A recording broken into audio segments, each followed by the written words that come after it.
Antara syarat sahnya wudu adalah adamu syai'in yamna'u usulal ma'i ilal basyarati. Tidak ada sesuatu yang mencegah sampainya air ke kulit. Ketika ada satu benda yang mencegah sampainya air ke kulit, semisal hansaplas misalnya yang ditempel di anggota wudunya gara-gara luka sedikit atau jerawatnya meledak, jika tidak dilepas, air tidak bisa sampai ke kulit, maka tidak sahlah wudunya. Lalu bagaimana ketika seseorang yang memakai perban gara-gara patah tulang misalnya, atau luka parah sehingga diperban?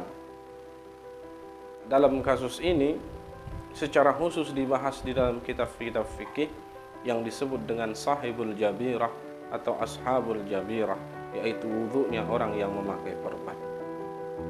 Pertama yang harus dilakukan adalah ketika perban itu memungkinkan untuk dilepas dan tidak membahayakan penyakitnya, tidak membahayakan lukanya ketika kena air, yajibu alaihi naz'uha, maka wajib dia melepas perbannya.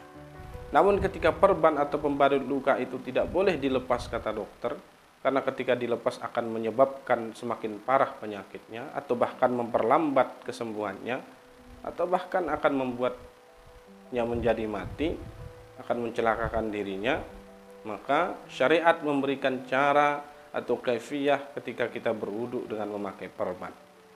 Caranya adalah mencampur wudu dengan tayamum. Tayamum sebagai pengganti dari basuhan yang tidak mengenai tangan yang luka yang dibalut dengan perban. Contohnya ketika tangan kanan luka, kemudian dibalut dengan perban, maka dia berwudu seperti biasa. Kemudian ketika sampai basuhan tangan, dia basuh tangan kanannya yang sehat dulu. Setelah dia basuh, kemudian dia basahkan tangannya, dia hapus atas perban tersebut. Setelah dihapus di atas perban dengan air, dengan membasah tangannya kemudian mengusap perbannya, kemudian dia bertayamum untuk mengganti basuhan yang tidak mengenai tangannya yang luka yang dibalut oleh perban. Setelah dia bertayamum dengan basuhan tangan kirinya, kemudian mengusap kepalanya atau wudhu seperti biasa dan kakinya selesai.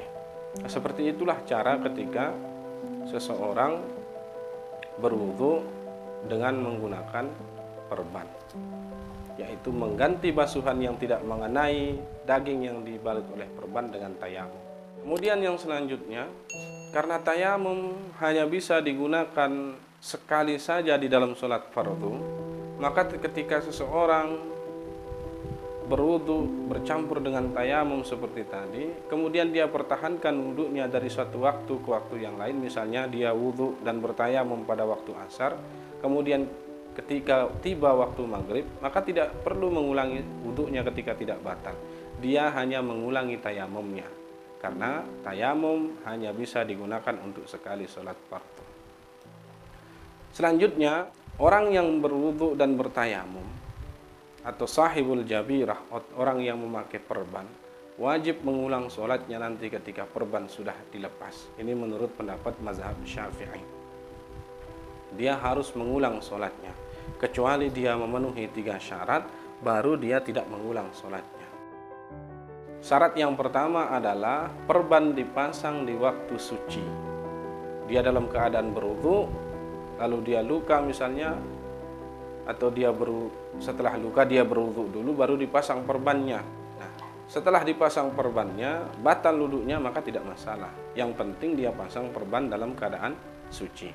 Kemudian yang kedua, syarat yang kedua adalah perban tidak terlalu banyak menutupi daging yang sehat, kecuali biqadril istimsak, seukuran sebagai penguat perban saja. Karena tidak mungkin perban ditaruh di anggota yang sakit saja tanpa dikuatkan di sekelilingnya.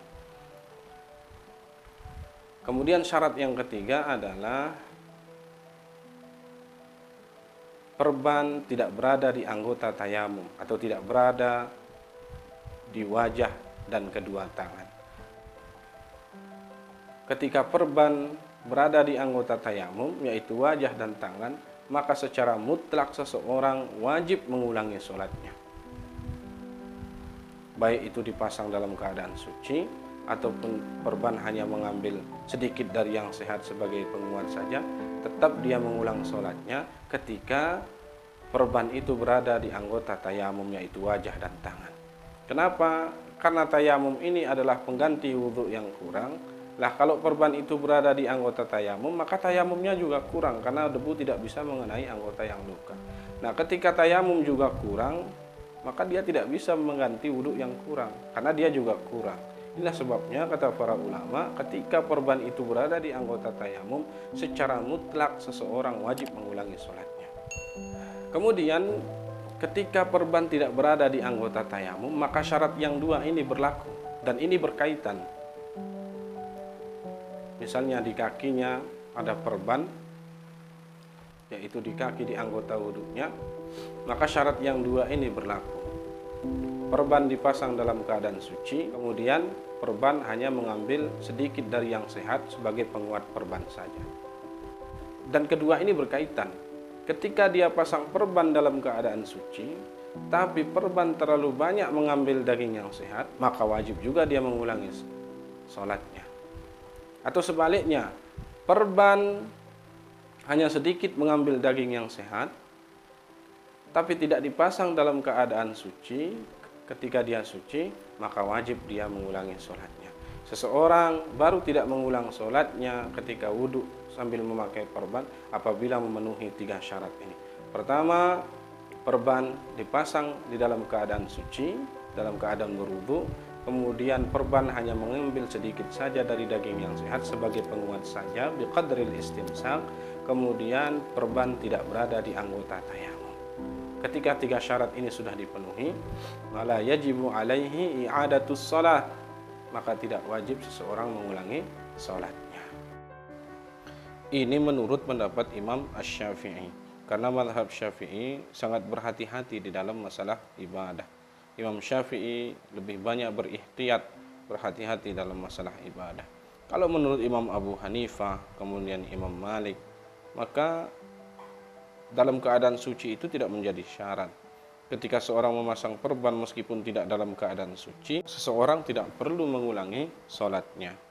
Ini ketika perban berada di anggota wudhu.